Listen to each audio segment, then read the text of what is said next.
ओम श्री गणेशाय नमः। काशी विश्वनाथ देवाय नमः। रुद्र रूपाय काशी विश्वनाथ देवाय नमः। ओम क्लीं कालिकाय नमः। ओम मां बगलामुखी देवीभ्यो नमः। ह्रीं बगलामुखी सर्वदोषानां वाचमुखं पदमेस्तमः जीवां क्लय बुद्धि विनाशाय ओम स्वाहा। ओम सरस्वती देवीभ्यो नमः। मां सरस्वती देवीभ्यो नमः। मां सरस्वती देवीभ्यो नमः। नर्मदेश्वर ज्योतिर्लिंग के सम्मुख आद्य सोमवार दिवस कार्तिक या पवित्र महीना का प्रथम दिन है, सोमवार का दिन है। विश्व भर में रहने वाले हमारे सभी हिंदू भाइयों को प्रणाम। भगवंत, मेरे हिंदू भाई, आप भगवंत तक का एक संदेश भेजना चाहता हूं।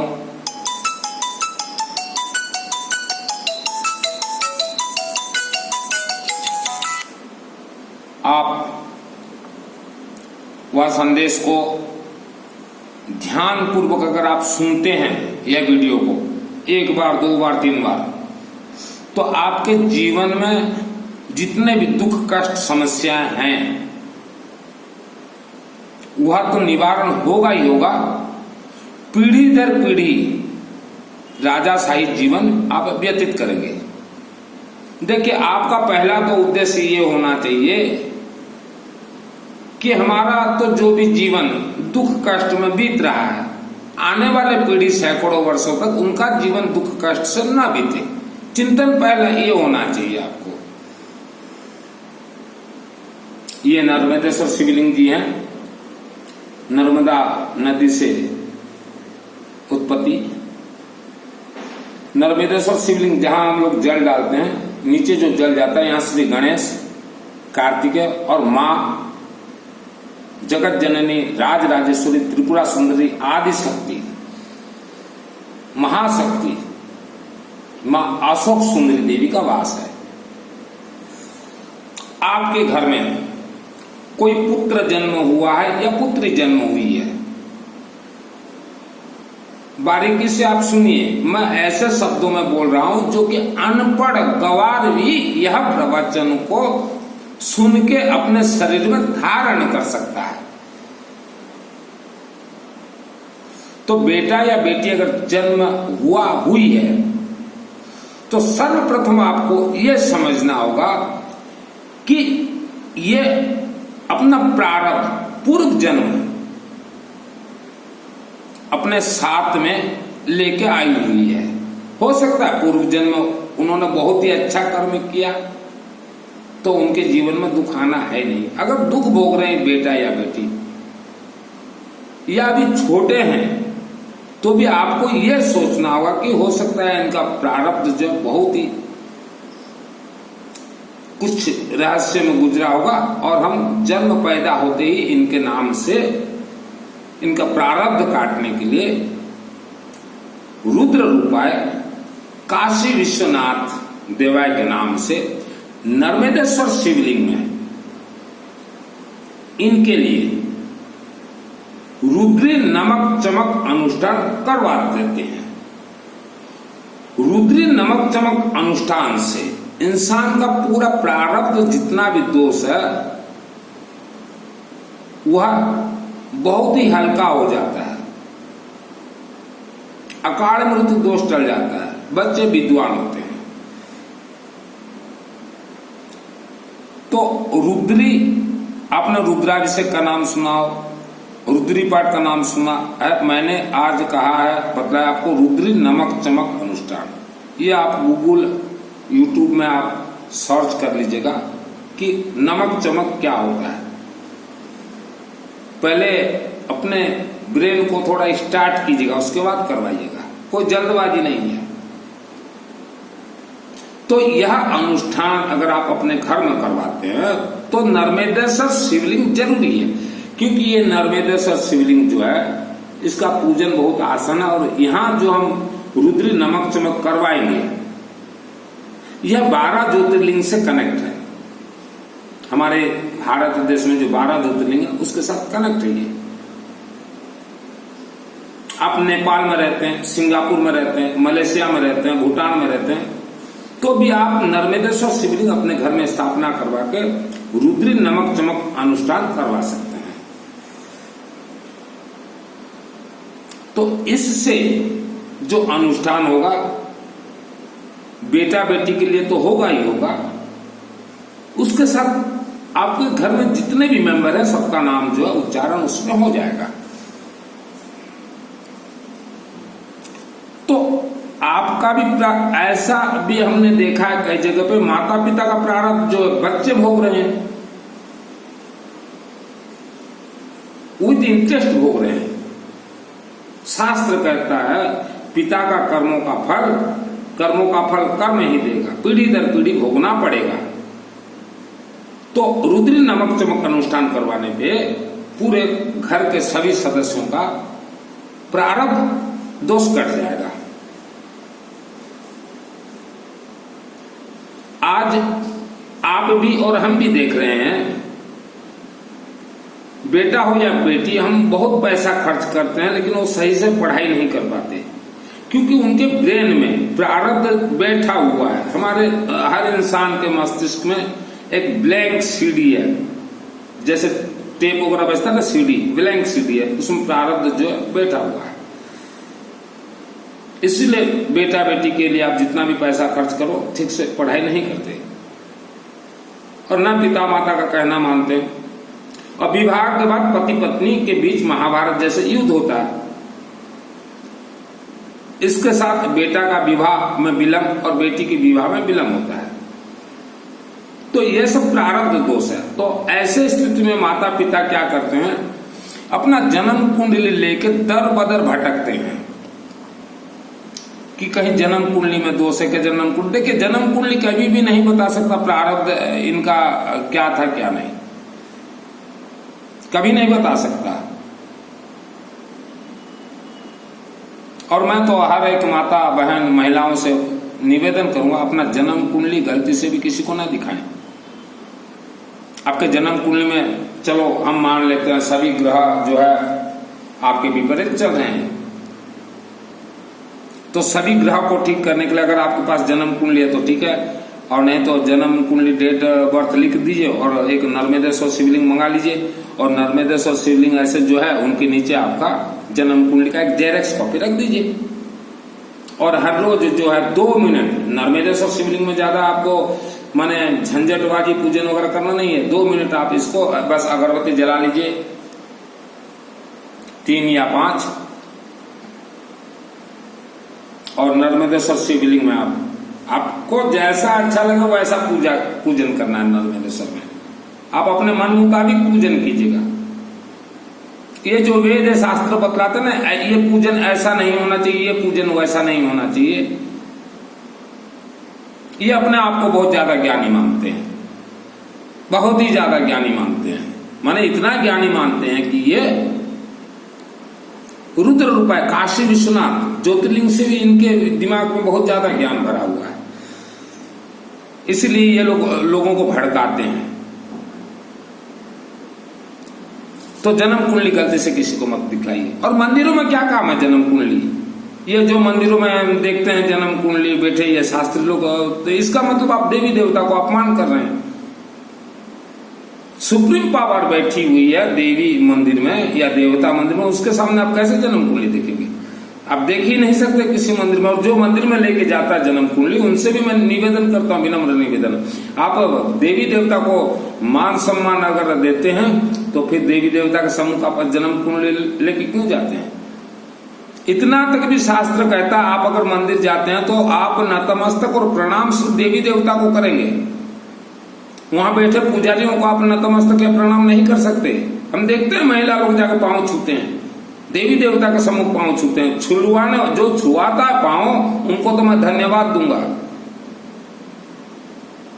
उनका ज्ञान कितना है उससे ही हमें मालूम चल जाता है कि देवी देवता के सामने कोई अगर पांव छू रहा तो आप छूने देते हैं उनको। तो आपका ज्ञान कितना है ये मैं 12 ज्योतिर्लिंग के सामने मैं बतला रहा हूं आपको।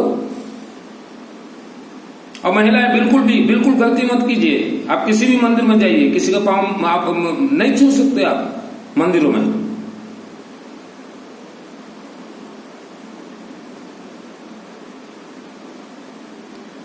तो आप अपने जीवन, ये तो देखिए बेटा बेटी का मैंने कहा, क्योंकि अनेक फोन आते हैं कि महाराज जी बेटी का शादी करना है, कम से कम 50 लाख तो लगेगा ही। चलो 50 नहीं, आप 60 लाख लगाइए, मेरा बाप का क्या जाता है, पैसा आपका है। लेकिन जहां आप 50 लाख लगाने वाले हैं, थोड़ा अपने ये गोबर गणेश दिमाग को थोड़ा जागरूक कर लीजिए। या 20 लाख लगाते हैं भी तो थोड़ा दिमाग को जो सही ढंग से चलाइए।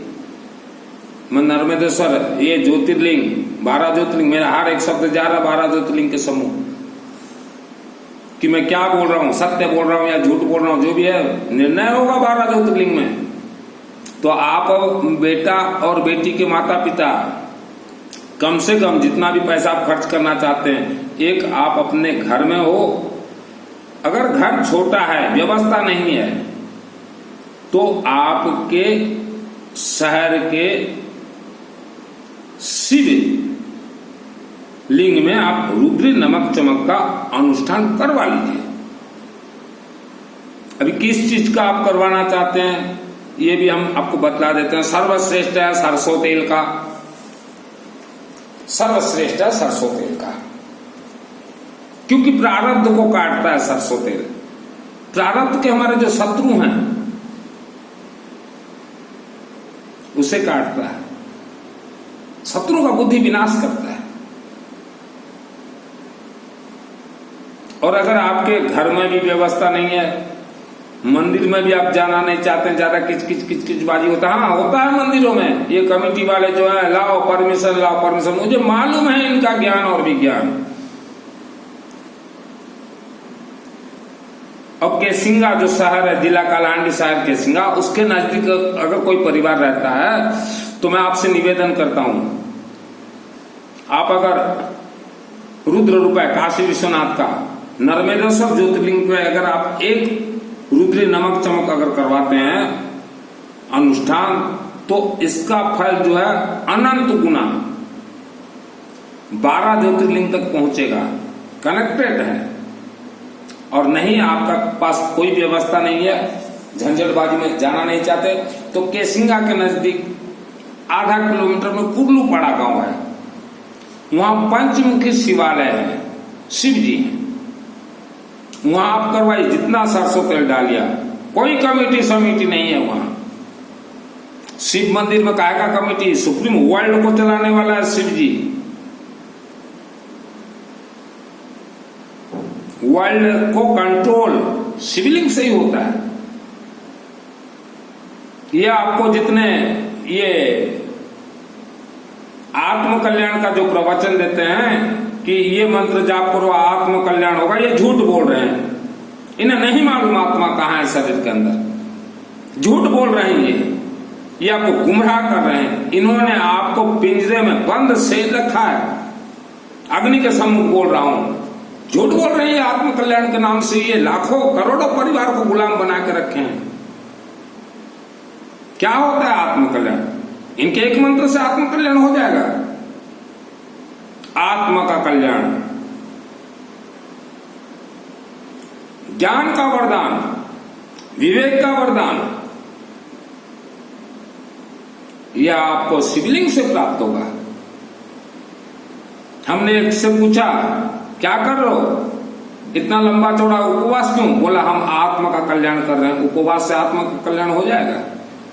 आपसे तो बेचारा वो सपेरा ही सही है, अनपढ़ है सपेरा, लेकिन किसी के घर में अगर सर्प निकल जाए तो चावल का 4 दाना उठाता है और अपने मुख से फूंक मारता है, और सपेरा फूंक मारते नाग जहरीला सर्प जहां की वहां रुक जाता है। तो आपसे तो ज्ञानी हो है। ये आत्मा का कल्याण जितने प्रवचन दे रहे हैं ये बिल्कुल 100% झूठ है। पूरे शरीर में आत्मा, ये बतलाते हैं। आत्मा को देखना और आत्मा का कल्याण करना, या कोई खेल घर नहीं है, खेलनी मेलनी नहीं है। जो प्रवचन वस्त्र धारण कर लेने से हो गए संत, उपवास कर लेने से हो गए संत, ऐसा नहीं होता। आप भारत देश का, नेपाल का, अनेक देशों का आप इतिहास देखिए, सन 1900 का इतिहास देखिए। 10 दिन में 1 दिन आदमी भोजन करता था, तो क्या उनका आत्म कल्याण हो गया? आपको गुमराह किया गया है, बंधक बनाया गया, आपको भयभीत किया गया है। आप भय हैं कि आज जो वस्त्रधारी का अगर हम कहा नहीं मानेंगे तो न जाने हमारे परिवार में क्या हो जाएगा। क्यों भयभीत हैं आप?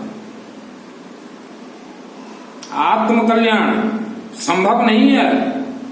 और ये बैराग, हमें तो बैराग चढ़ गया। ये जो बोलते हैं कि इसे बैराग चढ़ गया, इसने सन्यास ले लिया। बैराग खेल घर नहीं है। मैं 30 साल से इसी रास्ते पे हूं। मैं 30 इयर्स, जब मैं 20 साल का था, और जो अभी हमारे शहर की नई बहुएं आई हैं दूसरे शहर से, उनको बतला देना चाहता हूं। आप रेलवे फाटक के नजदीक जो अंबा देवी माँ का भव्य मंदिर जो बन रहा है, मन बना हुआ है, जो देख रहे हैं आप, देवी जगत जननी है, राजराजेश्वरी त्रिपुरा सुंदरी। वहां 5 साल रहा था। टोटल कंस्ट्रक्शन चार्ज में था। मैं टोटल कंस्ट्रक्शन चार्ज में था। सन 1994 से 94 से मंदिर चालू हुआ। 5 साल घर नहीं गया, वहीं भोजन आता था, वहीं खाता था भोजन।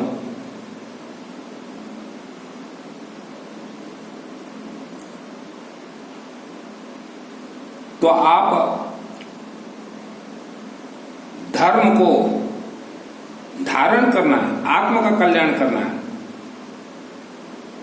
तो डायरेक्ट देवी देवताओं से जुड़िए। माध्यम को हटाइए। आप माध्यम को हटाइए।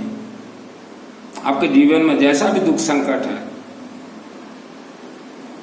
आप घर में नर्मदेश्वर शिवलिंग स्थापना कीजिए। 2 मिनट लगेगा पूजन में।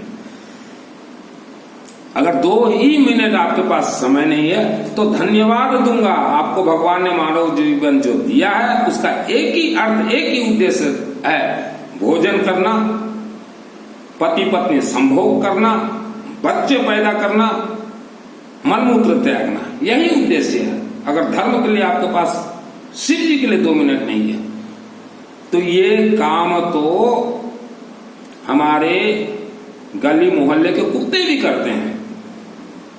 देख लीजिए आप। तो जानवर का जीवन जीना छोड़ दीजिए।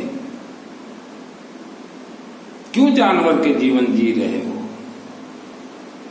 आप अगर जानवर की तरह जीवन जीते हैं तो आपके संतानों का क्या होगा? या तो बुढ़ापे में वो आपको नहीं पूछेंगे, बोलेंगे पिताजी आपने क्या क्या अपने जीवन में? उत्तर नहीं मिलेगा आपको। मैं किसी धर्म का, किसी संत का बुराई नहीं कर रहा हूं, लेकिन जो सत्य है, नर्मदेश्वर 12 ज्योतिर्लिंग के सम्मुख बैठ के बतला रहा हूं जो सत्य है।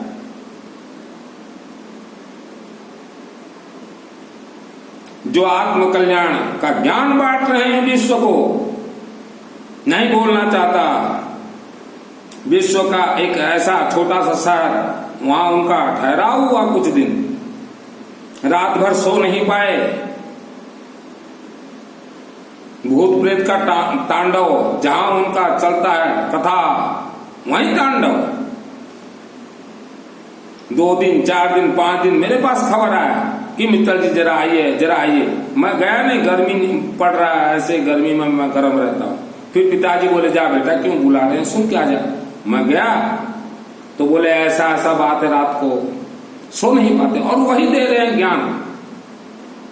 वो तो फंसे हुए हैं, आपके परिवार को फंसाए हुए हैं। वो तो निकल नहीं पाएंगे, क्योंकि जाएंगे भी कहाँ? संन्यास का रास्ता उन्होंने धारण किया है। गांव जाएंगे तो लोग थूकेंगे, बोलेंगे कि देखो बनने गया था संन्यास, और वापस घर आ गया, थू थू करेंगे। और इसलिए वो तो मुसीबत में फंसे ही हैं, फंसे तो और फंसा रहे लोगों को।